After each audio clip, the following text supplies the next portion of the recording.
Is Jim Tarp, and I am a member of the Unitarian Universalist community at Rock Tavern, fondly referred to as UU. I have been asked, where is Rock Tavern? What is UU or Unitarian Universalism? And why is it supporting this event tonight? First, Rock Tavern is a hamlet in northeastern Orange County, about 10 miles west of Newburgh. Second, UU is, to some of its members, it's like a church. To others, it's like a mosque. To others, it's like a temple. To others, it's like a Quaker meeting house. And to some, it's like a university center. However, to some other members, it's none of the above. This apparent confusion arises because members of UU come from many different religious backgrounds, or they have no religious background, and therefore they view the physical structure where we meet through many different lenses. But we agree that all religions have some truth. Our beautiful building in Rock Tavern is located on a hilltop where we come together to discuss, to learn, to teach, to share, to grow, and to support each other. It is a true community of hearts and minds. Ultimately, each of us has discovered we share faith in each other. And finally, why are we holding this poetry event? Well, it's because we have discovered that we grow as individuals within the community through the arts. At times we use paintings or theater or film or music or poetry to gain insight into the human condition and into ourselves. For example, we currently have a solo art exhibit by award-winning artist Mitchell Sayer on display in our building. Tonight, however, we will use poetry to gain insight into the human condition. I don't think there will be any doubt in your minds when this evening is over that you have a deeper understanding of people and maybe of yourselves. We will hear from three poets, Mary Makovsky, Joel Solange, and Celia Resick. They are not going to do a traditional reading. They are first going to tell us about the incident that affected them and caused them to write their poem.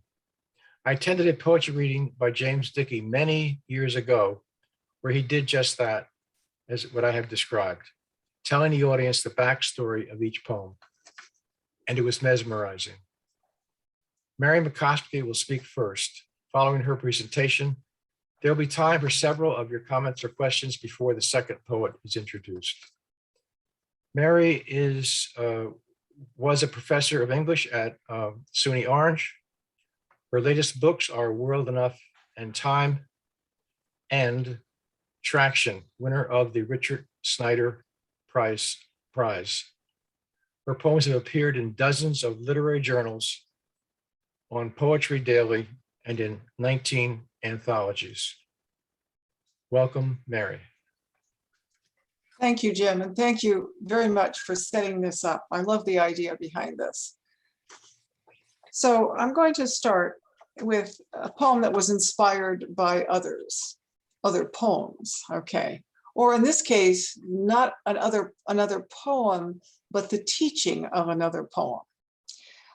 William Stafford was a wonderful poet, a gentle, kind man, soft-spoken, who was a Buddhist and also was a conscientious objector in World War II.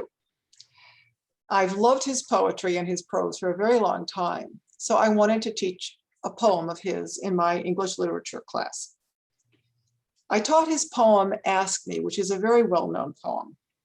Now that poem deals with the question of identity. Can we really know someone else? Can we really see into their souls and really understand them? The defining metaphor in the poem is a frozen river under which the dark water moves. That river is like the inner life of the person. It's hidden. And I especially loved his lines, sometime when the river is ice, ask me mistakes I have made. Ask me if what I have done is my life. So I made those lines my epigraph, the epigraph for the poem. Epigraph is just a little quotation at the beginning of a poem. It often gives you a hint as to where the poem came from, what inspired it, or gives you some insight into the poem. So I like using epigraphs once in a while, and this one I thought was especially not only appropriate, but necessary. There's also a poetic term in the poem, persona, which is the speaker of the poem, which is not necessarily the author of the poem, which we always have to explain to our students. So my poem recounts the reaction of one of my students to this poem. And I'm going to read the epigraph again. Sometime when the river is ice, ask me mistakes I have made. Ask me whether what I have done is my life. Ask Me by William Stafford. And my poem is Ask Her. She would have none of it. She wanted to break under ice to the dark flow of deeds. What else is a life but what we've done? She wanted to know. The other students grew quiet, turned to watch the woman old enough to be their mother, who'd sat silent so long in the back of the room. She hated that poem and the man who wanted to cover and run. And at first I made the mistake of taking his side. I knew his Buddhist heart, but not only the kind wish to be known by their inner lives. For her, no history or persona could salvage the lines. She fought the current, built a dam against the poem's seduction. It was clear she had had enough comings and goings, alibis, evasions.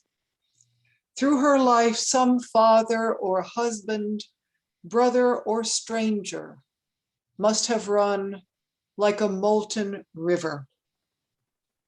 And no pacifist armed with a poem could make her back down.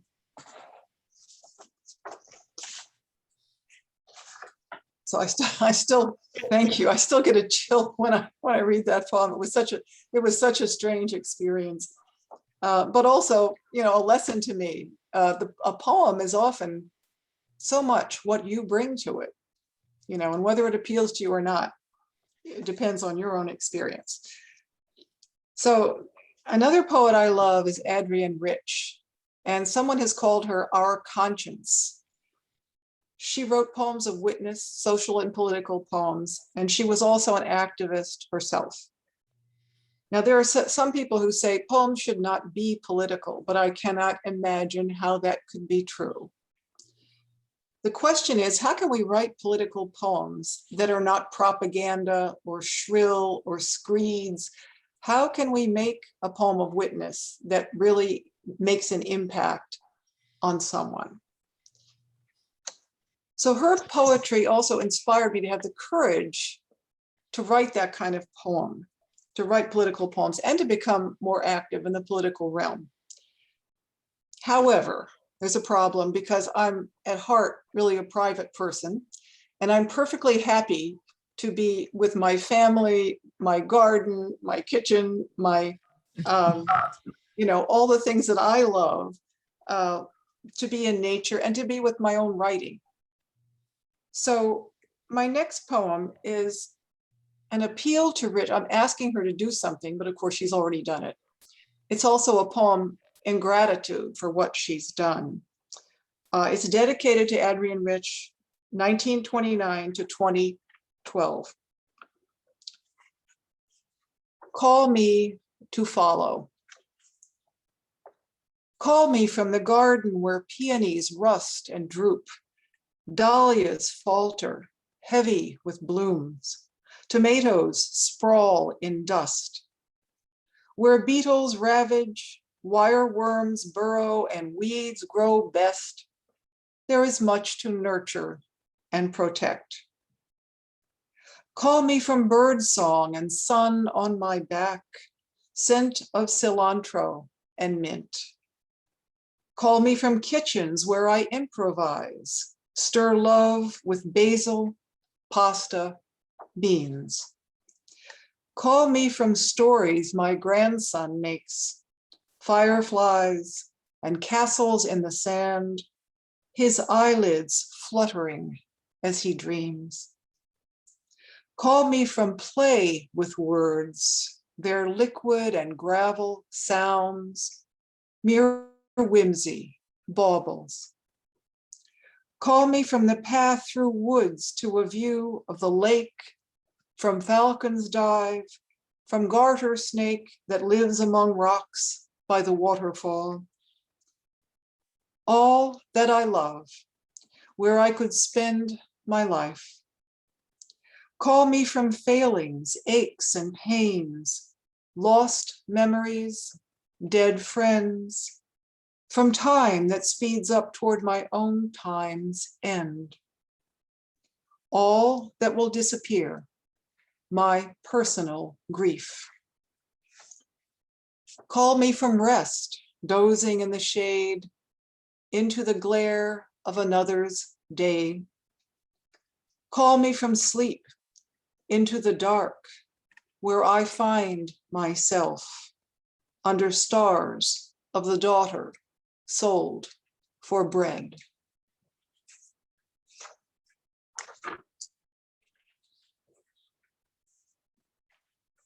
And since I read that one, I guess I should, thank you.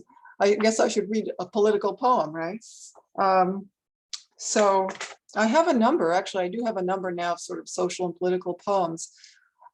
This one is one of the approaches that you can use when you're writing that kind of a poem. One of the most effective, I think, is just to tell a story.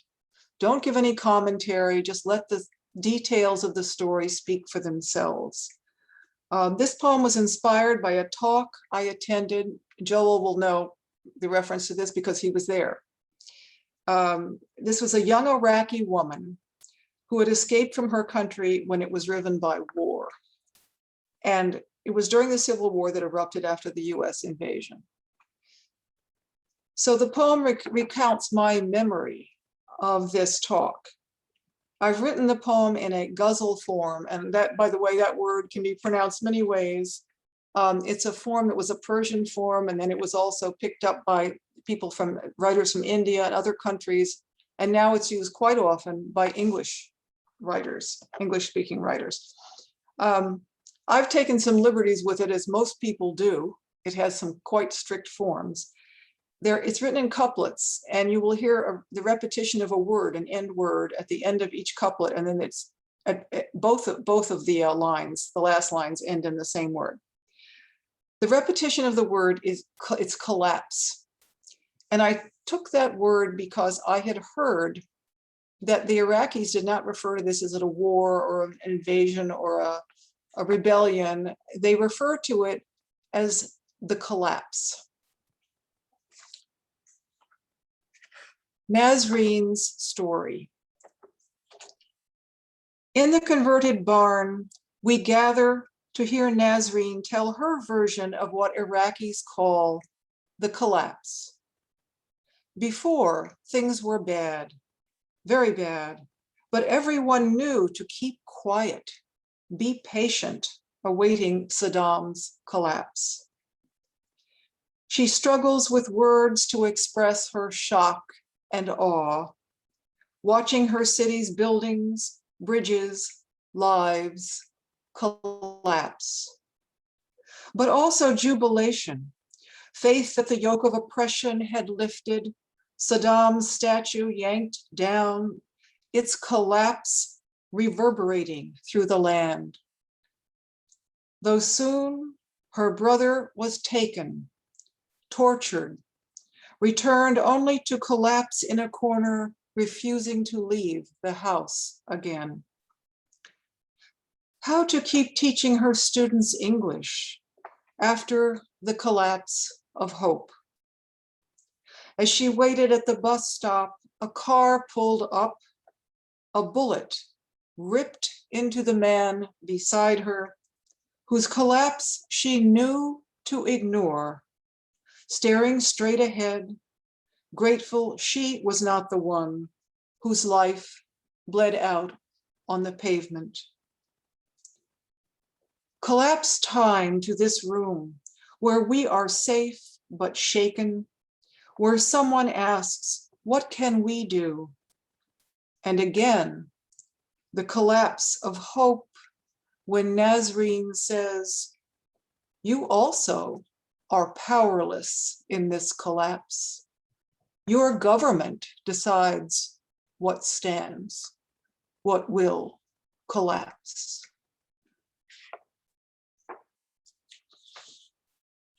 So, thank you. That one, that's sort of a downer, I have to admit. It was a very moving talk. She was very impressive, and I was left, and I think other people in the room were as well, with again that collapse of hope, because she didn't see a way out. So I should do a shift now, I think. This is a poem that is a really positive poem because it's about our house. We had our house designed. We designed our house and then we had it built. And after the workers would leave in the afternoon, we would come and take a look at what was the progress, how are things going? And it was amazing to see. I had never even lived in a house, and so to see a house built, my house built, was wonderful. So this was when we just had the studs, the rafters, no roof, no walls. The house is framed. The upright studs bar little of the sky, the distant mountain that possessed us.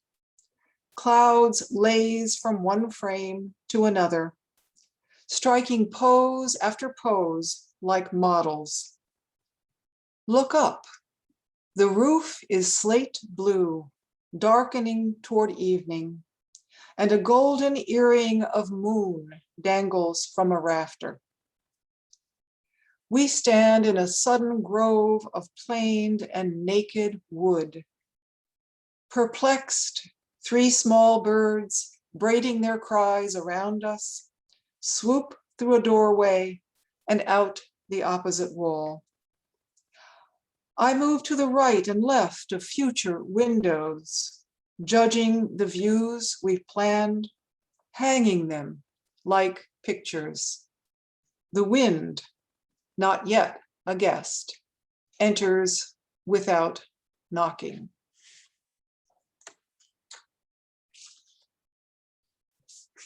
Thank you. And I'm going to end on there's such a thing as a found poem where you just discover a poem, it's on a billboard or it's in a newspaper or whatever, or somebody tells you a story. And so this is partially a found poem because it's based on a story that my friend Anne told me. And I love it because it's a big topic, but it's so simple in its explanation of the differences that we may have. And also I love it because it's just this quick snapshot of a relationship between a sister and brother. Religion. She used to say, my brother is, let me start again. She used to say, my brother says he is an atheist. He used to say, why do you say that? So now she says, my brother is an atheist, though she has no faith in what he says. So I thank my friend Anne for that one. Thank you. That's it. Oh, you're muted, Jim. Oh, I guess I should not mute myself. I'll blame that muting on my daughter Elizabeth. This is my fault, but thank you so much. Such a variety. We have a few minutes before the second poet. if any of you would like to make a comment or ask a question of Mary, let's do that right now. Mike, you want to unmute yourself? Mary, thank you very much. Those were lovely. Thank you. A few phrases stuck out for me in the William Stafford Ask Me memory that you used the phrase comings and goings, and E.E. Cummings, of course, had to jump into my mind.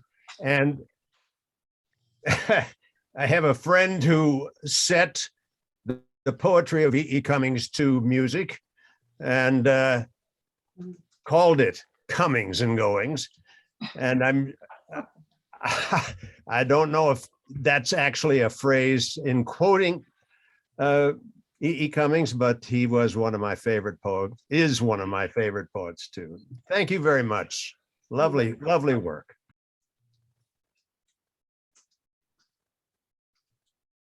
Anyone else want to make a comment or ask a question? In the poem, you talk about collapse. I think that's an interesting way to look at war. The term war doesn't seem to do justice to what's happening. And the question then comes, what's going to rise out of those ashes after the collapse? So I think collapse is a wonderfully suggestive term. Again, that wasn't mine. That was Right. what the Iraqis call it. I think that was their experience of it. Yeah.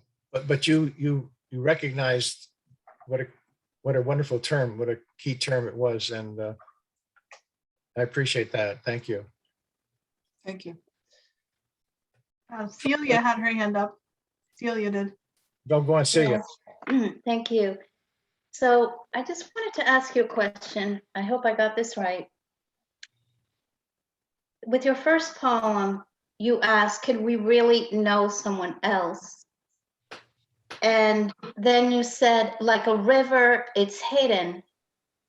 So I'd like to ask you if you could maybe talk a little bit about that, this metaphor, right? So Yeah. not knowing someone in a river, what is the connection? Well, because he was talking about a frozen river. And so Frozen. Okay. under the ice, you really can't see, or you can see very little under the ice. So the idea is that, it's really hidden. It's really not, you really can't necessarily see that. And again, I'm giving my, this is the way I read the poem. And that's why I quoted those lines. Sometime when the river is ice, ask me mistakes I've made. Ask me whether what I have done is my life. If what you see is my life, what you heard from me, what you can see, you can observe, is that me? And Stafford, it seemed to me quite clearly, was saying, no, that's not me. But I just love the fact that this woman said, what are you talking about? And she said, of course, what we've done is our life. And I was, of course, then just running with my imagination with what was behind her really quite strong reaction. I was imagining all of that. But yeah, it's so fascinating when you're teaching and you see the reactions that students sometimes have to poems. Very interesting. Thank you. Okay, I think we're going to move to our second poet, Joel Solange, Professor Emeritus of English at SUNY Orange. He has published poetry in more than 400 magazines, journals, and anthologies since the early 1970s, including The New Criterion, The New York Times, The Progressive, Poetry Northwest, Solomon Grundy, The Literary Review, The Sun, and the American Journal of Poetry. Joel. Thank you, Jim. Can you all hear me? Yes. Yes. You don't have to read my lips. You can actually hear my voice. Okay. I'm not a fan of long poetry readings, especially when I'm one of the readers. So I'm going to read 2 poems. And I'm sorry to say I'm going to have to continue the downer that Mary started with the Nesrine poem, because I also have a poem about the same war, the Iraq War. I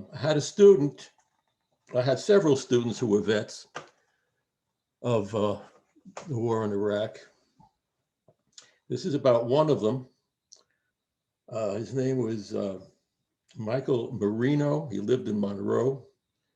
He was in one of my basic writing classes at the college. And we got to know one another.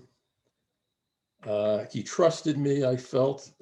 He trusted me enough to actually give me as a gift, a DVD that he had made with his platoon while they were in Iraq.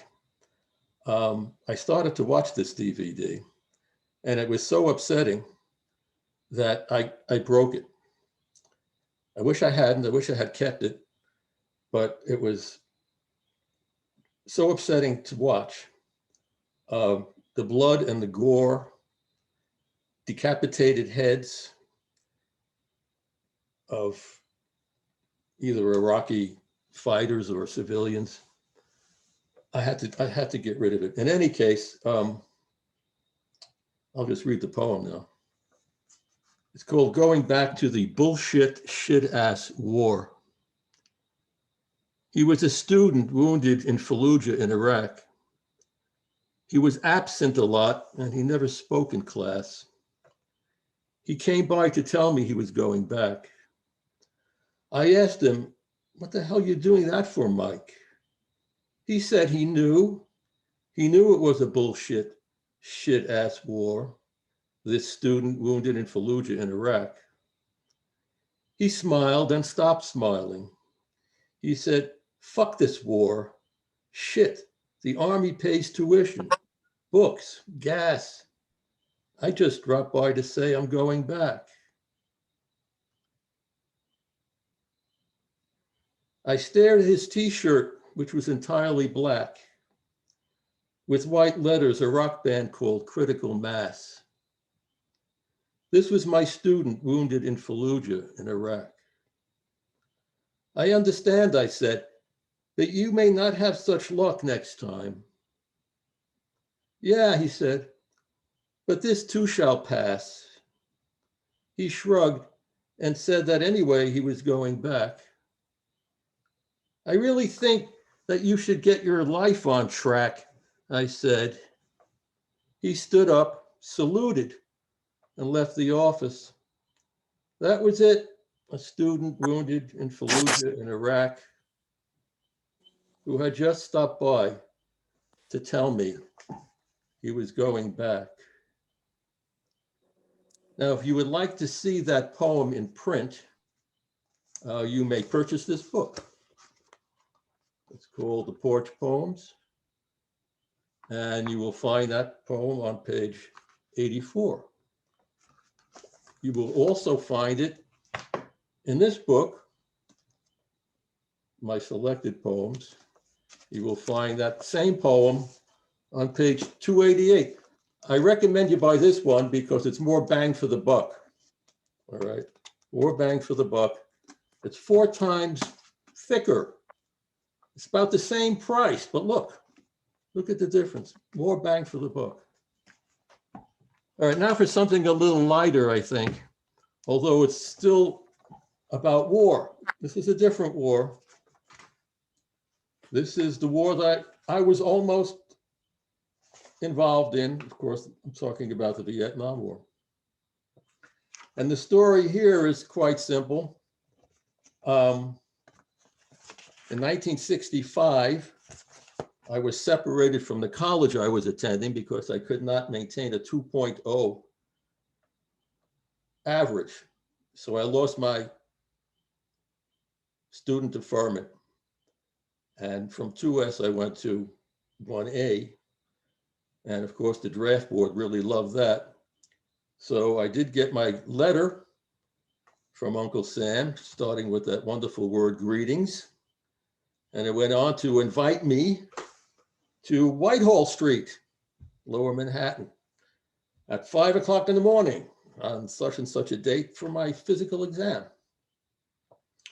Well, as you can imagine, I'm a 19-year-old. My mother is frantic, especially because she's a Jewish mother, or was a Jewish mother, especially frantic, that her Jewish 19-year-old son is going to be drafted into the army and die face down in a rice paddy in Vietnam. Okay, I was frantic too. I didn't want to do that. Fortunately, we had a family physician who was very sympathetic, and he gave me a note explaining that I would be unfit because I had a physical condition. It was not bone spurs, I assure you. I did not have bone spurs. Mary's laughing, good. I did not have bone spurs, as someone we may have heard of. This was a legitimate condition I had called albuminuria. In any case, I did report as I was supposed to Whitehall Street at 5 in the morning. And I had my note in my pocket, and I was going to go through this to see what happened. And this is what happened. Here's the poem. It's called 1965. It was 1965. I dropped out of college. I was 1A. So the letter came. It was a greeting card from Uncle Sam. Greetings, it said. So I went to Whitehall Street. It was 5 a.m. It was dark. It was drizzling. It was dreary. I was scared shit. But I had the letter from Dr. Bierman. It said I had albuminuria. I don't know why Dr. Bierman thought that would get me out, but it was all I had. I recognized a few from high school. Goldstein was there. Weintraub was there. Grazioli was there, but he wasn't drafted. He was there to join the Marines. I had a clipboard. I went from line to line. I went from station to station. I passed everything. At least I was getting a free physical. But I had my letter, which I hadn't shown yet. I didn't know which doctor to show it to. Was there a kidney doctor to show it to? I was running out of doctors. The last station was the eye exam. Take off your glasses and read the last line on the chart, the sergeant said. I knew he was a sergeant. I had seen sergeants in movies. I recognized the stripes. I took off my glasses. I couldn't see the last line. I couldn't see the chart. I could barely see the wall. I can't read it, I said. Give me those glasses, the sergeant said. I gave him my glasses. He put them under some kind of microscope. He shook his head. He wrote Z next to my right eye. He wrote Z next to my left eye. What does Z mean? I asked. It means you're Z'd out, he said. He gave me my clipboard. You're 4F. You're fucking blind, he said. Thank you, I said. So I didn't need Dr. Bierman's letter. I didn't need albuminuria. I didn't need a kidney doctor. I just needed my eyes. So I thanked my father for his Z eyes, and I thanked my grandfather for his Z eyes, and I thanked my great-grandfather for his Z eyes, and I thanked my lucky Z stars. Now, if you'd like to see this one in print, you may go to the following website. It is the American Journal of Poetry.com/letter V as in volume 11 hyphen and my last name, and you'll be able to read it again. That's it, I'm done. Thank you very much. Thank you, Joel. Anyone have any comments or questions for Joel? Take a minute.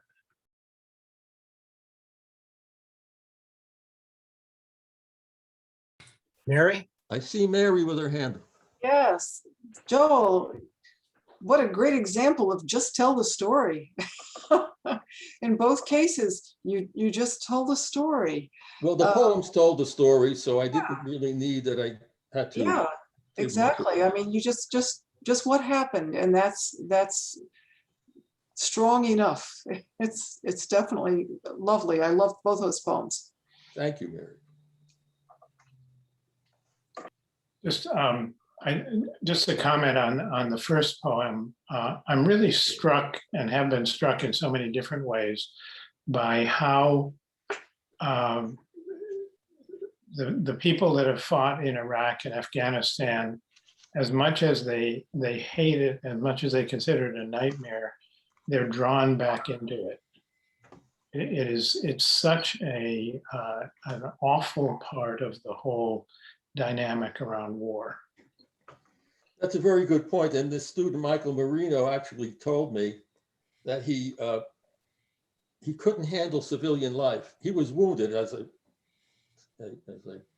described, and he had to go to Germany, to the hospital, the army hospital in Germany. Then he was sent back to the States, and he couldn't hack it. Couldn't hack it. He missed his family. Now, who's the family?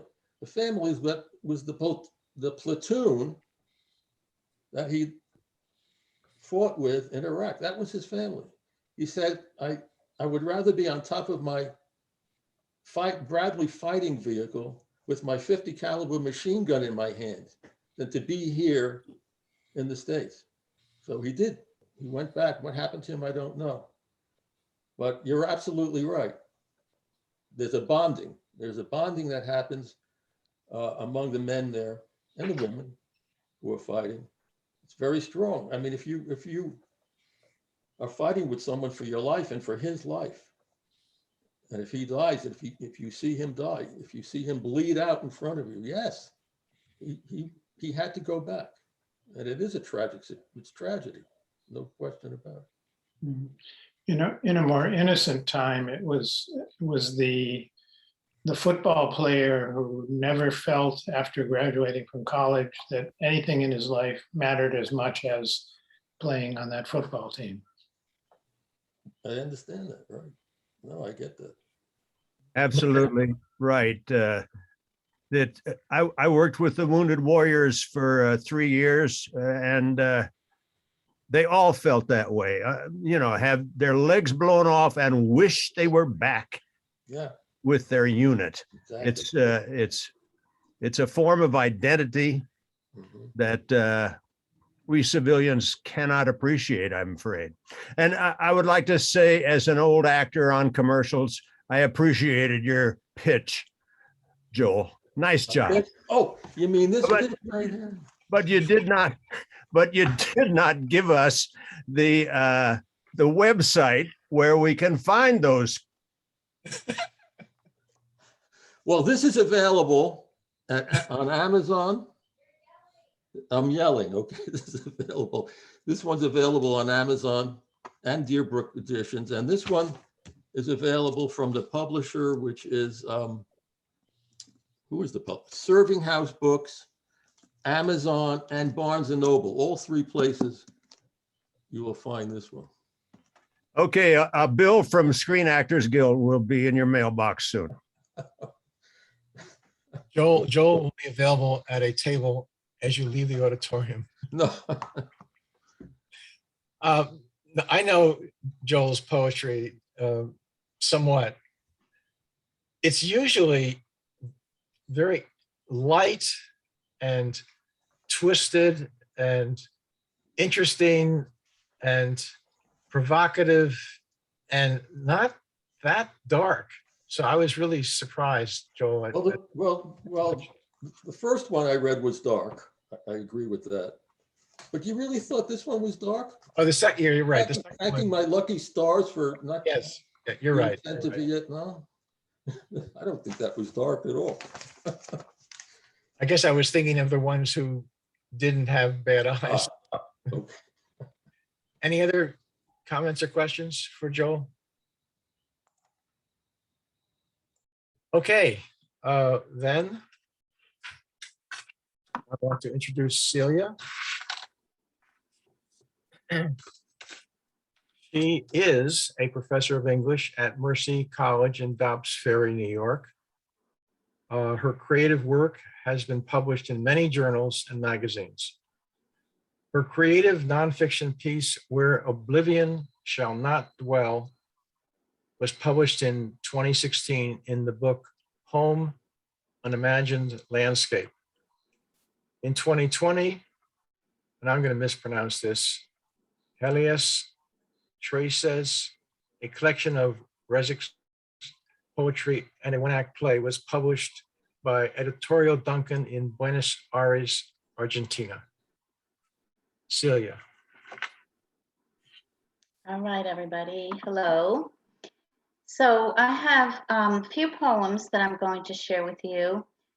The first poem that I'm going to read is called Blues in C Minor. It's about my experience as an immigrant to the United States. I immigrated to the United States from Argentina with my family when I was a child. In this poem, I talk or I explore how adapting to American culture, learning English, dealing with rejection, discrimination was difficult. I explore different journeys to the forging of new identities, the different paths that my siblings and I have taken, the nostalgia for the past, and the grief that we've had to face. Writing this poem, I came to realize that through my writing, I, in a way, am the one who chronicles our lives through my writing. I conclude the poem by saying that I will not leave without our songs to mark the passings of our lives. Note that there are parts of this poem that are in Spanish. I can translate those parts for you if you would like. But this poem also seeks to lead readers on a journey to experience my bilingual, my bicultural world. So in not understanding everything, you get a taste of a slice of one immigrant experience. Blues in C Minor. For so many years, I could play the charade. All I had to do was remake myself. I had to become Celia instead of Celia and be able to say 3 instead of tree. I had to tell the kids on the block that my mother was a housewife and not an artist, and God forbid, I couldn't tell them that I was from somewhere south of the border, you know, those wild places where wetbacks breed. Traded long hair parted on the side for shoulder length and layered. Traded cotton for nylon and polyester. Traded passion for books and intense talks for television and the mute stare of keg parties. I would have done just about anything to feel real in this world where I didn't belong, but the lyrics just didn't speak to me. The 3 of us each rebelled in our own way.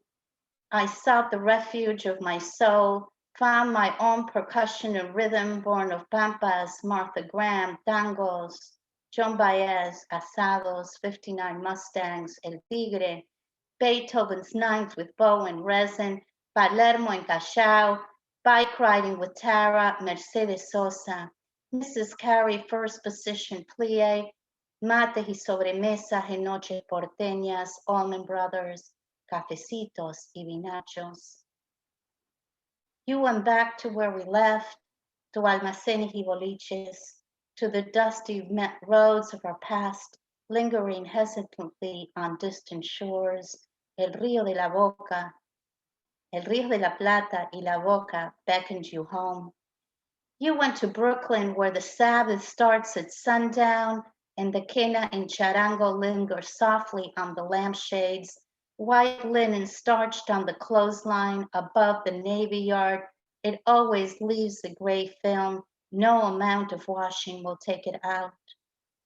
But we've run out of songs, LPs, cassettes, CDs, none of them work now. Even the lyrics we'd rewritten, the ones we carved out of stone, to reclaim ourselves, the ones that bring us back to cuando comíamos helados con la abuela Julia y te acordás cuando te llevaste el dinero de Delia y compraste alfajores para todos, y María Elena Walsh cuando nos cantaba de la vaca y Manuelita. None of them work now. I wear my hair long parted on the side. I love cotton, passionate about books and intense talks. I'm Celia. I don't correct Mom when she says it's 3 o'clock, but none of them work now. For the darkest of griefs knocks at our doors. I will reach into the deepest corners of the night. I will not leave without our songs to mark the passings of our lives.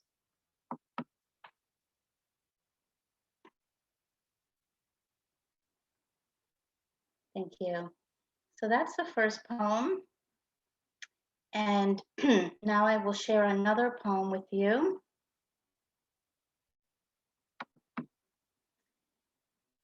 So in this poem, I explore another type of immigration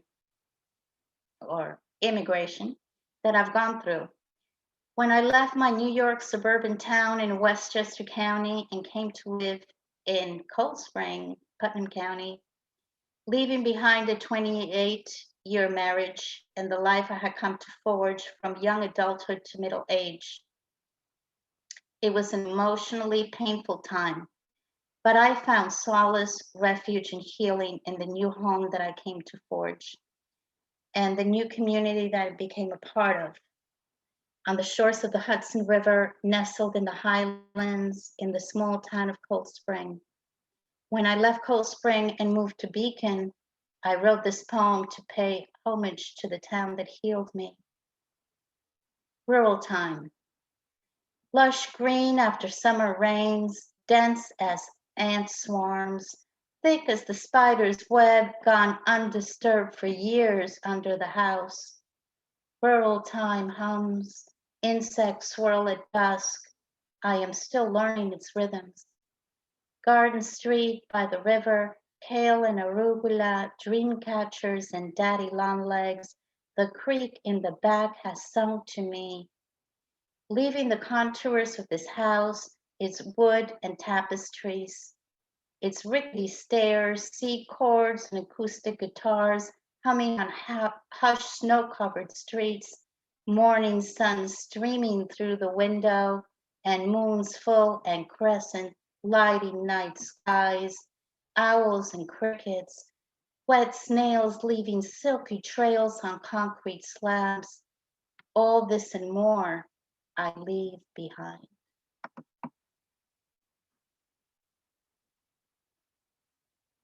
Okay, thank you. And this is my last poem.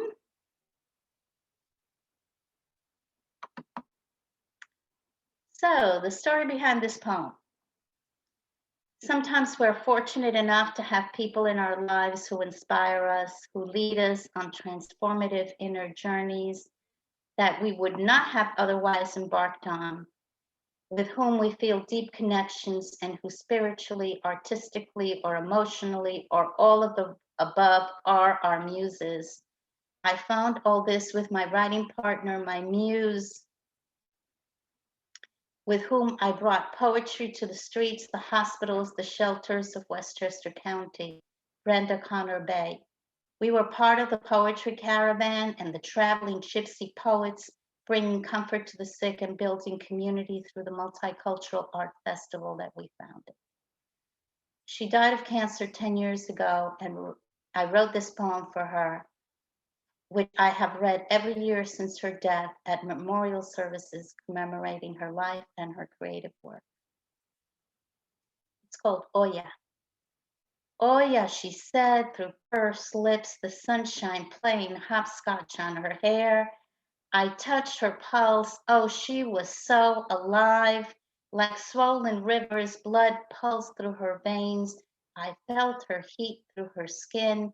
Her words led me through such places, edgy, sharp staccato. I journeyed to the heart of Africa, to the Honduran jungles, to the jagged mountains of the Bolivian highlands. I danced with her on the savanna plains. I drank deep of the oasis' sacred waters. I felt the sting of salt waters on my skin, tracing rivers on my belly. I danced to the beat of some inner drum, beckoning me to really feel the earth with my feet, to know that I can grow roots so deep where the whisperings of goddesses hum. All right, that's it. Thank you, Celia. Anyone want to ask Celia a question, make a comment at this time? Raise your hand, or Elizabeth? Did I see you? Daughter Elizabeth? No. Norma? It was wonderful to hear you speak in Spanish. Such a rare treat for me.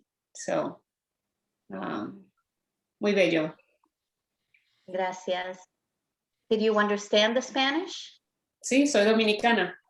Ah, bueno, no sabía. Lo siento. How did the rest of you feel about hearing the Spanish? Were you anxious for a translation, or did you like the mystery or the rhythm? Joe, what are your thoughts? Even any poem sounds beautiful in Spanish. I've come to understand. I'm not Okay, saying- so you didn't have to know what I said. Maybe I was I don't cursing really- I or, really you know. don't even want to know, because the sound, the music is so gorgeous that I don't think it's necessary to know what it means. And I once gave a reading at the college with a colleague in the language department, Jean Carlos Cowan. And we did what you just did, but there were two of us. So I read the English and he read the Spanish, and we went back and forth. And my poems were mediocre, but when you hear this wonderful Mhm. coming out of this language, I'd love to listen to it. I don't care if I don't understand it. It's music. You understand music when you listen? Yeah, it's quite musical. You understand Okay. music? No, yeah, I mean, you become the music, and it's the same idea. Anyway, thank you. Jay? I agree with Joel. It was just so beautiful when I could allow myself to relax and just listen to the rhythmic music of it. And having said that, I did feel a sense of on the outside as I listened. You were in something that I could not. I felt the outside of that, and it was beautiful. And it was beautiful also. Mhm. Thank you. Mike? I accepted it as a moment of opera, that it was, There you go, yeah. I heard the emotion. I felt the feelings. I felt your connection back to Argentina. But I had one question. In the first poem, you used a phrase, the traveling Shiska poets. Could you? Gypsy Gypsy. poets. Ah, Yeah, so that was in the last poem.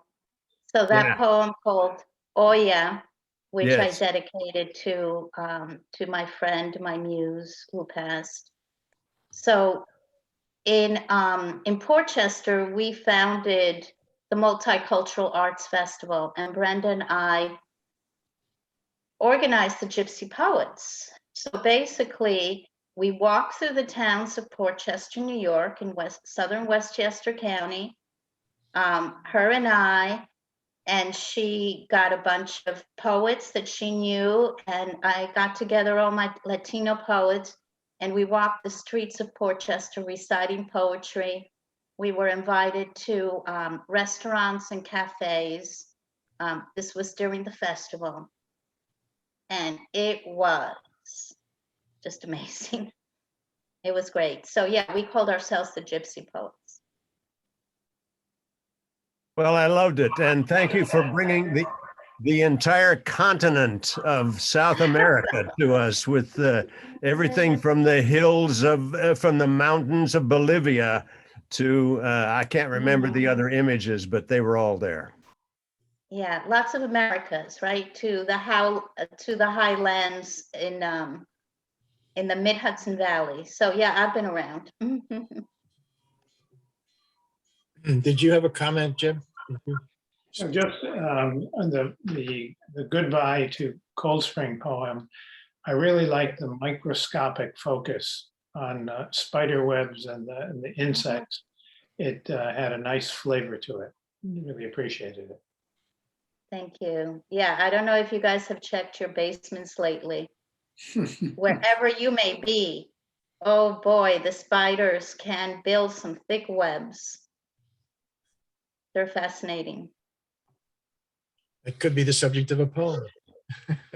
Yeah, there you go. I've got to keep going with the Yes. spider web theme. Anyone else have a question or a comment? Mark Lee had his hand up. Markley.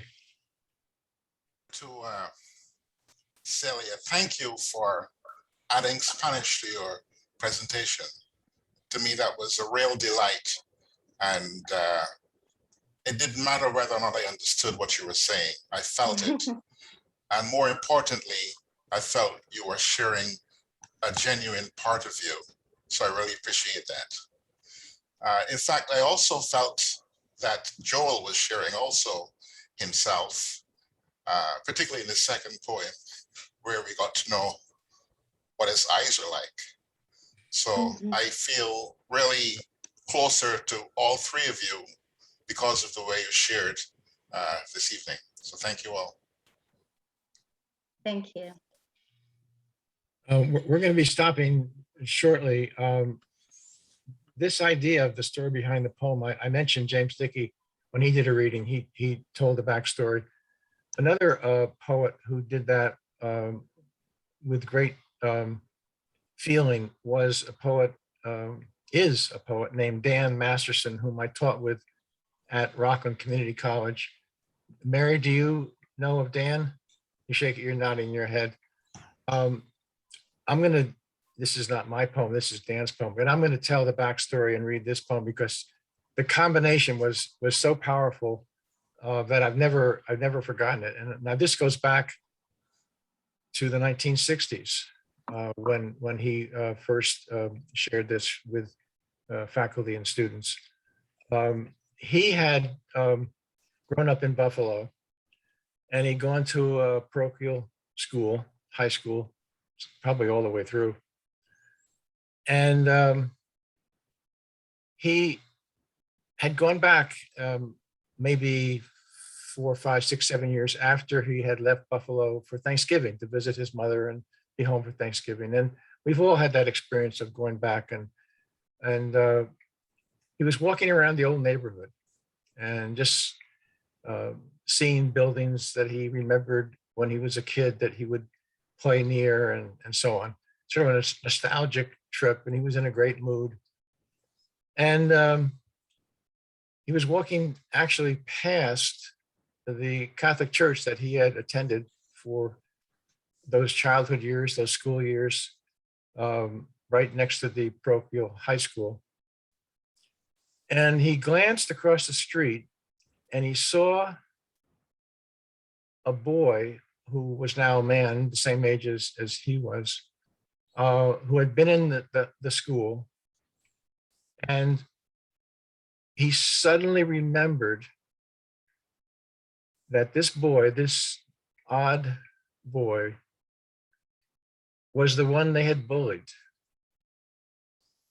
He hadn't thought about that boy. He hadn't thought about the bullying in years. And suddenly it all flooded back into his memory, what he had done. And the boy turned his head and looked at him and raised his hand and waved and said, "Hi, Dan." and then kept on going.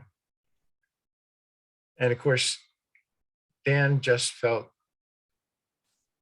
so ashamed of his role in the tormenting of this boy who was odd. And the poem is in the form of a litany. And in a litany, you have lots of repetition, lots of Christ forgive us, God forgive us.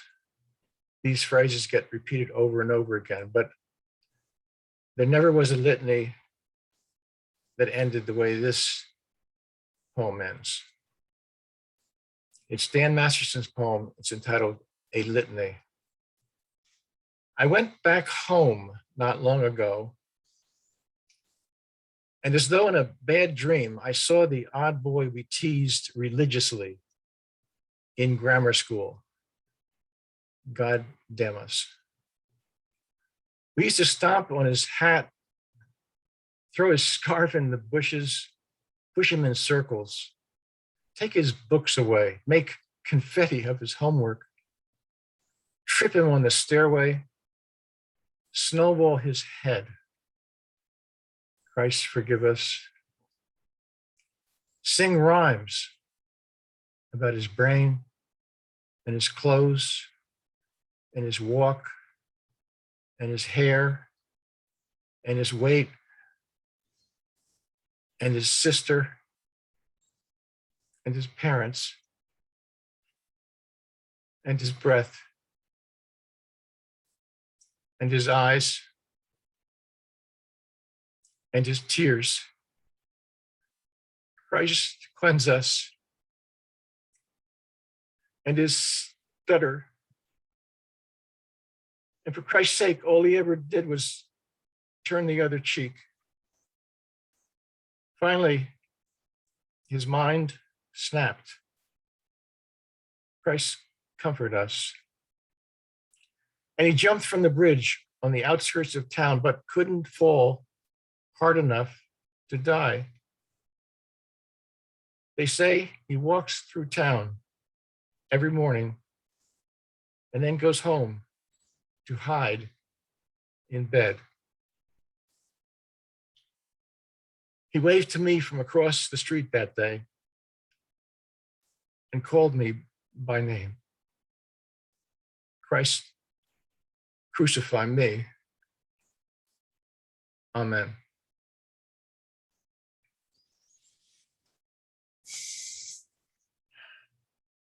I still find that to be a very powerful poem. And the backstory that he told preceding it enables you to, at least enabled me to get a clearer sense of what took place. So maybe we can connect that, Mary, to what's the river that's hidden under the ice. A little bit of the hidden river was exposed in the poem. And I think what's happened here tonight, of course, it happens with poetry. A little bit of the poet, each poet is exposed.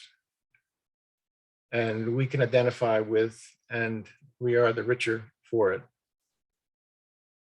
So I want to thank you all. The story behind the poem.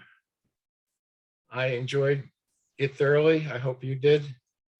And I'm not sure when we'll all meet again, but Zoom has been a big help tonight. Thank you. Thank you. Oh, thank you, everybody. Thank you so much. Wow. Thank you, Jim. Jim. Thank you, Thank you Jim. for organizing this and Yes, this thank you. wonderful idea. You're welcome. Thank you so much. I really enjoyed it. Thank you. Wonderful night. Good night, everybody. Thank you. Bye. Good night. I look forward